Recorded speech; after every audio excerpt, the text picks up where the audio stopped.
Et ce matin, c'est Natacha Polony. Bonjour Natacha. Bonjour. Bonjour Natacha, en une de Marianne ce week-end, cette semaine, un grand mot, vivre, suivi d'un point d'exclamation, parce que il y a évidemment deux questions. Comment sortir de cette épidémie et comment éviter les pénuries? Est-ce qu'on a des réponses à ces questions?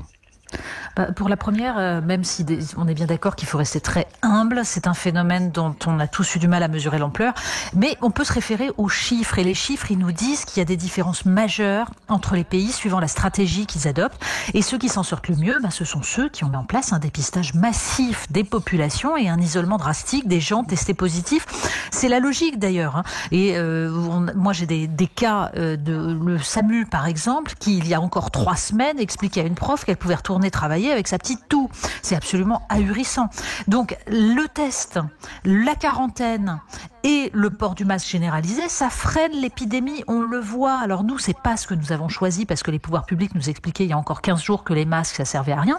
Mais on pratique 50 000 tests en France par semaine, 500 000 en Allemagne.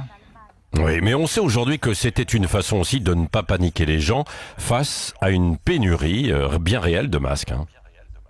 Oui, d'ailleurs, vous en parliez à l'instant et on ne va pas accuser Emmanuel Macron, c'est le résultat de décennies de choix irresponsables. On a délocalisé, désindustrialisé et on s'aperçoit que c'est une catastrophe quand on ne sait plus produire des respirateurs, des tests, des masques. Sauf que le gouvernement aurait pu lancer une production et des achats massifs dès le mois de janvier. On voit que tous les pays, d'ailleurs, s'arrachent les masques, les respirateurs sans aucune coopération internationale. Donc nous, on ne l'a pas fait. Le bilan, les responsabilités, ça on les établira après. Mais sauf qu'il est encore temps de rattraper. Et c'est d'autant plus essentiel que le plus grave est à venir. Avec tous ces messages contradictoires, cette absence totale d'anticipation, ce qui se profile, en fait, ce sont des pénuries. Et là, la situation pourrait devenir dramatique. Est-ce que vous voulez dire, Natacha Polony, qu'on pourrait manquer, par exemple, de produits alimentaires ?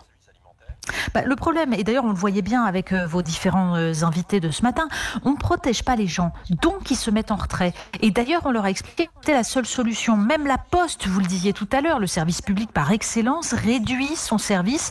Et le gouvernement s'aperçoit seulement maintenant que la logistique, les saisonniers pour les récoltes de fruits et légumes, c'est indispensable. Ça aussi, c'est l'essentiel dans une société. Du coup, à la va-vite, on dit aux gens, non, finalement, faut aller bosser.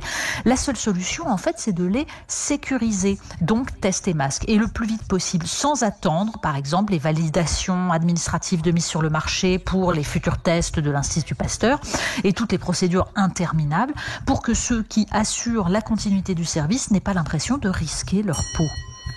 Merci à vous, Natacha Polony. C'est bientôt l'heure.